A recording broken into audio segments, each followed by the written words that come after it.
السلام علیکم ورحمۃ اللہ وبرکاتہ۔ ان الحمد للہ والصلاة والسلام علی سید الانبیاء وعلی آلہ وصحبہ اجمعین، اما بعد فاعوذ باللہ من الشیطان الرجیم، بسم اللہ الرحمن الرحیم۔ آل عمران 123 سے 127 تک کا ترجمہ آج آپ پڑھیں گے انشاءاللہ، اور ساتھ معنی جانیں گے اللہ کے حکم سے۔ بسم اللہ الرحمن الرحیم۔ لقد نصرکم اللہ، تحقیق تمہاری مدد کی اللہ نے بدر میں، وانتم اذلۃ، اور تم محکوم تھے، زیر دست تھے، فاتقوا اللہ لعلکم تشکرون، تو اللہ کا تقوی اختیار کرو، اللہ سے ڈرو اور بچتے رہو غلط کاموں سے، تاکہ تمہاری کوششیں ثمرآور ہوں۔ اور جب تم کہہ رہے تھے للمؤمنین، مؤمنین کو، الن یکفیکم، کیا تمہیں کافی نہیں، ان یمدکم، کہ مدد کرے تمہاری، ربکم، تمہارا رب، بثلاثۃ آلاف، 3000، من الملائکۃ، فرشتوں سے، منزلین، جو اللہ تعالیٰ نے اتارے ہوں۔ اور یاد کیجئے جب آپ مؤمنین کو تسلی دینے کے لیے کہہ رہے تھے، کیا تمہیں یہ کافی نہیں کہ تمہارا رب 3000 اترتے ہوئے، لگاتار اترتے ہوئے فرشتوں سے تمہاری مدد کرے؟ تو جواب میں اللہ نے کہا ہے، بلا، کیوں نہیں، ان تصبروا وتتقوا۔ جی، تو یہ دو ورڈز انڈر لائن کر لیجئے، کہیں پہ لکھ لگائیے۔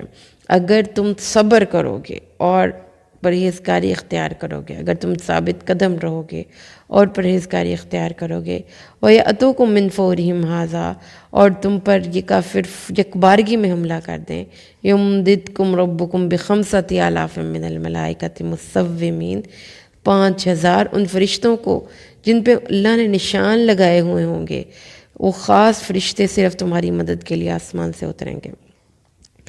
وَمَا جَعَلَهُ اللَّهُ، نہیں کیا اس کو اللہ نے، الا بشرا لکم، لیکن تمہارے لیے خوشخبری، وَلِتَطْمَئِنَّ قُلُوبُكُمْ بِهِ، تاکہ تمہارے دل اطمینان حاصل کریں۔ وَمَا النَّصْرُ إِلَّا مِنْ عِنْدِ اللَّهِ، حالانکہ اصل میں مدد تو اللہ کے پاس سے ہوتی ہے۔ العزیز، جو عزتوں والا ہے، جو غالب ہے، الحکیم، جو حکمتوں والا ہے، جو ہر چیز کو جانتا ہے۔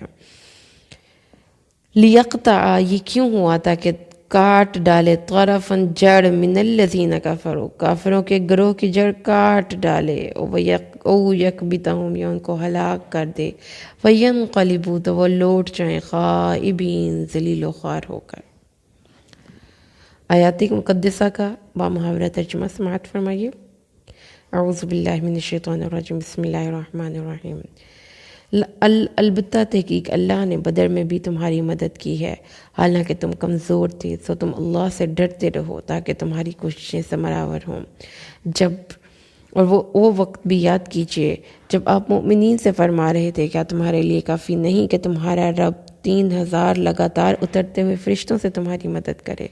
کیوں نہیں، اگر تم ثابت قدم رہو اور اللہ کا تقوی اختیار کرتے رہو، تو جس آن دشمن تم پر چڑھائی کریں گے، اسی آن اللہ 3000 کی بجائے 5000 نشان زدہ فرشتوں سے تمہاری مدد فرمائے گا۔ در حقیقت اللہ نے اس امداد کو تو محض ایک تمہارے دلوں کی خوشخبری اور تمہارے دلوں کے اطمینان کا ذریعہ بنایا۔ حقیقت میں تو مدد اللہ کی طرف سے ہے، جو بہت غالب، بہت حکمت والا ہے، تاکہ کافروں کے ایک گروہ کی جڑ کاٹ ڈالے یا ان کو ذلیل کر دے تو وہ نامراد لوٹ جائیں۔ غزوہ بدر کا واقعہ ہے یہاں پر۔ غزوہ بدر کا جو تھوڑا سا بیک گراؤنڈ تھا، آج ہم اس کو ریوائز کر لیتے ہیں تاکہ ہمیں ان آیات کو سمجھنا آسان ہو جائے۔ امام بقی نے روایت کیا ہے کہ قریش کا قافلہ شام سے مکہ آ رہا تھا، اور اس میں بہت زیادہ غلہ اور ساز و سامان تھا۔ اس قافلے کے ساتھ 40 سوار تھے، ان میں ابو سفیان، عمر بن عاص اور دوسرے کفار قریش بھی تھے۔ حضرت جبریل علیہ السلام نے رسول صلی اللہ علیہ وسلم کو اس قافلے کی خبر دی۔ آپ نے مسلمانوں کو بتایا اور وہ اس خبر سے بہت خوش ہوئے، اور انہوں نے سوچا کہ وہ قافلے پر حملہ کر کے اس کا مال اور متاع چھین لیں گے، کیونکہ اس قافلے میں بہت زیادہ مال تھا اور ان کے ساتھ محافظ کم تھے۔ جب وہ قافلے پر حملے کے ارادے سے نکلے تو اہل مکہ کو اس کے ارادے کی خبر ہو گئی۔ ابو جہل نے کعبہ کی چھت پر کھڑے ہو کر ندا کی، اے اہل مکہ، ہر مشکل اور رسوائی سے اپنے آپ کو بچاؤ، اگر محمد صلی اللہ علیہ وسلم نے قافلہ لوٹ لیا تو تم ہرگز فلاح نہ پا سکو گے۔ انہی دنوں حضرت عباس بن عبد المطلب کی بہن عاتقہ نے خواب دیکھا اور اپنے بھائی سے کہا کہ میں نے ایک عجیب خواب دیکھا ہے۔ میں نے دیکھا ہے کہ ایک شتر سوار آیا، اس نے پکار کر کہا، اے عہد شکن قوم، 3 دن کے اندر اندر اپنی قتل گاہوں کی طرف دوڑو۔ اور اس نے پہاڑ سے ایک چٹان الگ کر لی اور مکہ کے ہر گھر میں اس چٹان سے ایک پتھر ٹوٹ کر پہنچ گیا۔ عباس نے یہ خواب ابو جہل کو سنایا تو ابو جہل نے اس کا مذاق اڑایا، کہنے لگا کہ تمہارے مردوں کی نبوت ابھی ختم نہیں ہوئی کہ عورتوں نے بھی دعوی نبوت شروع کر دیا۔ پھر ابو جہل نے تمام اہل مکہ کو لے کر للکارا اور کہا کہ یہ لشکر تیار کر کے وہ نکل گیا مسلمانوں کے مقابلے کے لیے۔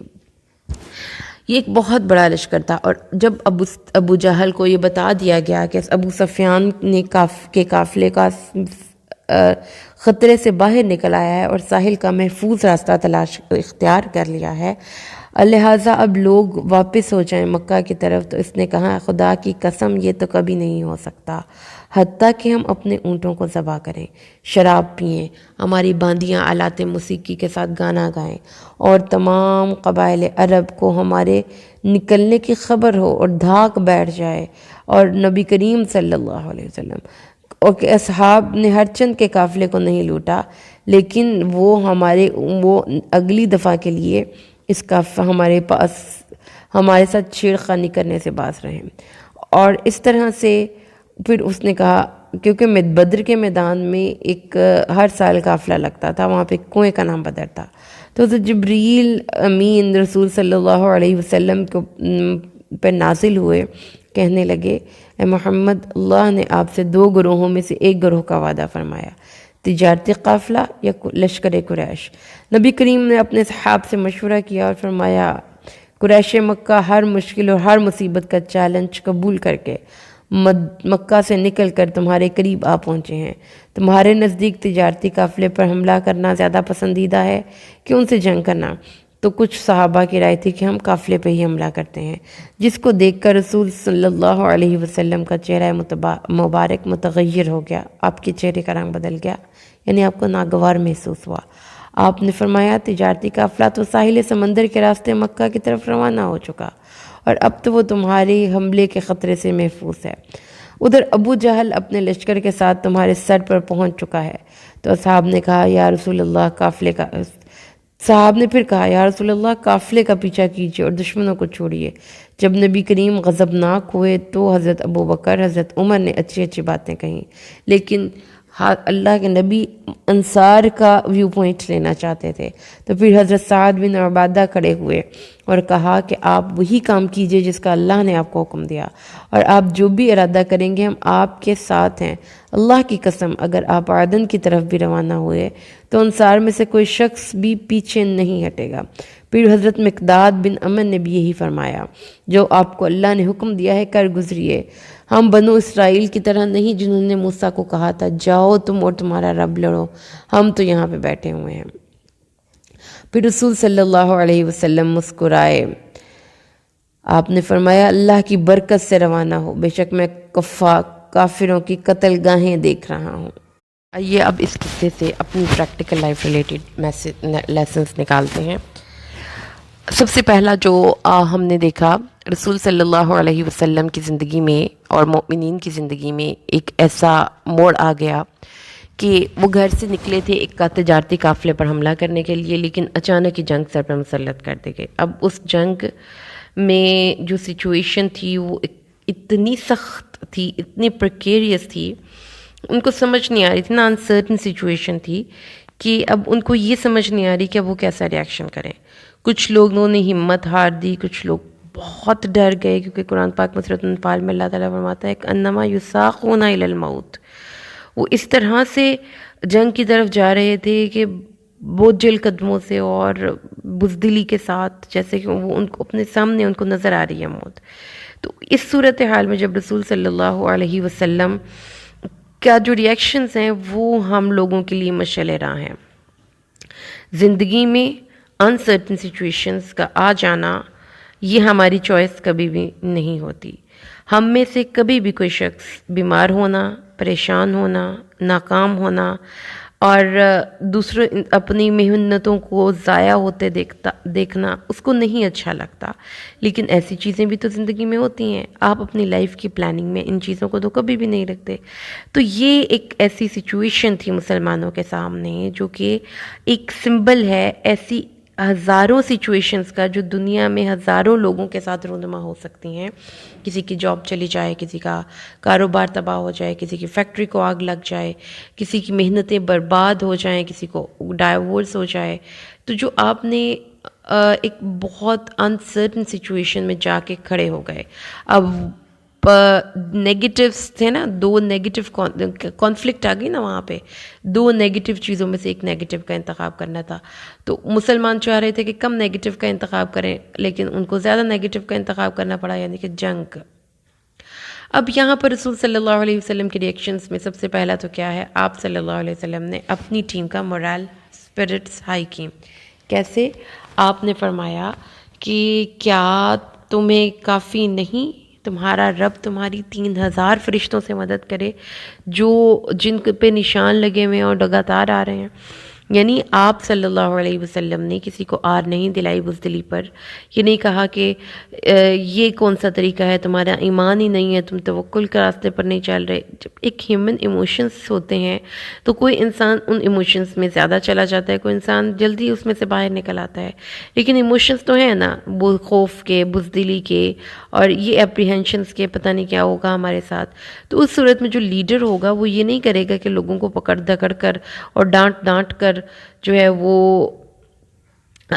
ٹاسک پر لے کر آئے.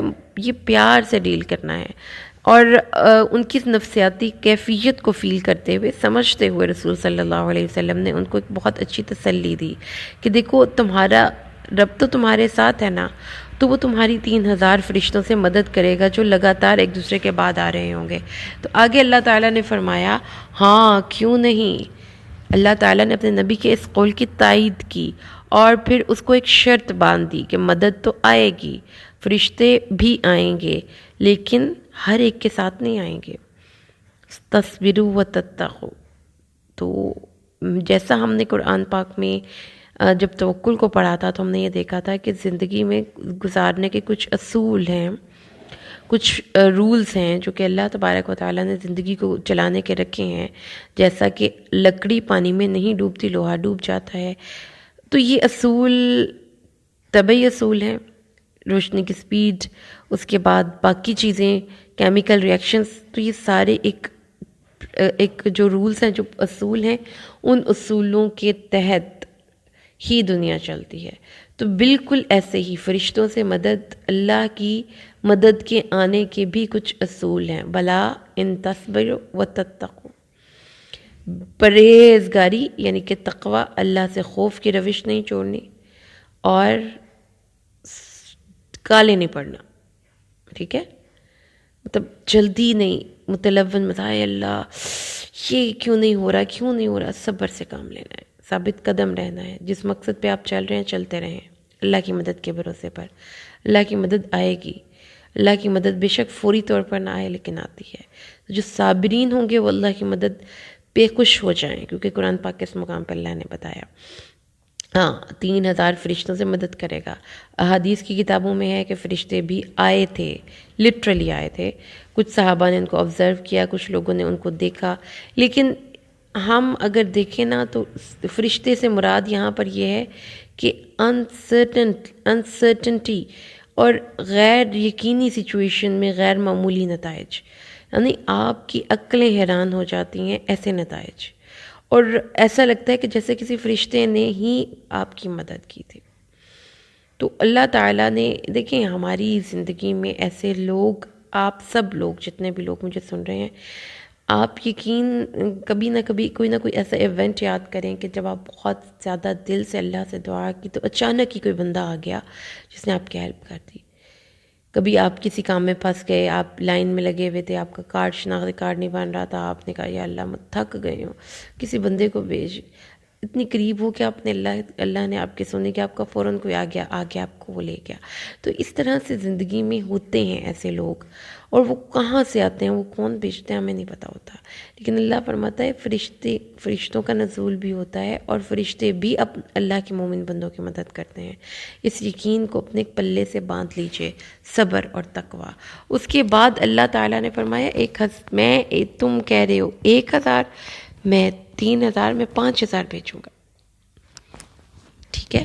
تو آپ سچویشن یہ سمجھیں کہ جب ایک بچہ چھوٹا رو رہا ہوتا ہے، اداس ہوتا ہے، پریشان ہوتا ہے، میں نے انجیکشن نہیں لگوانا ہے، میں نے دوائی نہیں کھانی، تو اس کی ماما سے کہتی ہیں دیکھو کھا لو تمہیں گھنٹیاں ملیں گی، پاپا تمہیں بعد میں سیر کرنے لے کر جائیں گے.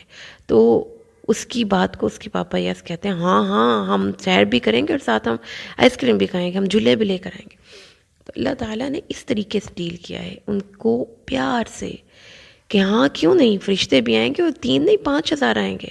تو یہ اللہ تعالیٰ کے نبی کا ہمیں ایک طریقہ پتہ چل گیا لیڈرشپ رسول کا، کہ کیسے پیار سے اپنی ٹیم کو وہ ان کا morale ہائی کر رہے ہیں، بوسٹ اپ کر رہے ہیں، ان کو سمجھا رہے ہیں کہ 5000 فرشتے، 3000 فرشتے. اللہ تعالیٰ نے آگے سے یہ کہا ہے کہ فرشتوں کا نام تو محض تمہارے دل کی تسلی کے لیے تھا، ورنہ اللہ تعالیٰ ان ظاہری اسباب سے ماورا ہے، وہ سبحان ہے، اس کو ضرورت نہیں ہے کہ وہ اپنا کام یا امر کو دنیا میں امپلیمنٹ کرنے کے لیے کسی ظاہری سہارے کا پہ تکیہ کرے. وہ تو کن کہتا ہے دفعہ یا کون ہو جاتا ہے. لیکن چونکہ مسلمان اس وقت زیادہ خوفزدہ تھے اور ڈرے ہوئے تھے، اس لیے اللہ تعالیٰ نے ان کی تسلی کے لیے فرشتوں کا نزول بھی کیا اور خوشخبری بھی سنائی.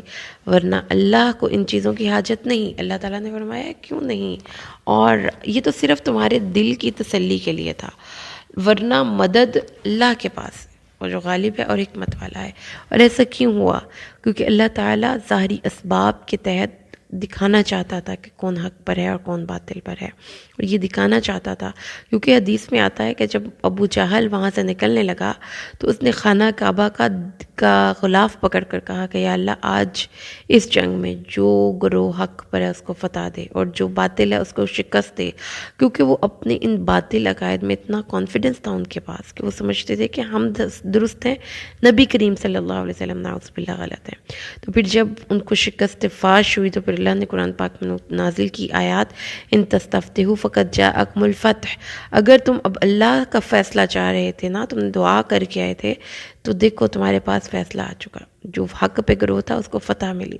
تو یہ اللہ تعالیٰ نے فرمایا کہ وہ ظاہری اسباب دکھائے دنیا کو کہ حق پہ کون تھا. تو اس واقعے پہ کمنٹری انشاءاللہ قرآن پاک بھی کرے گا اور اگلے لیسنس میں ہم بھی کریں گے.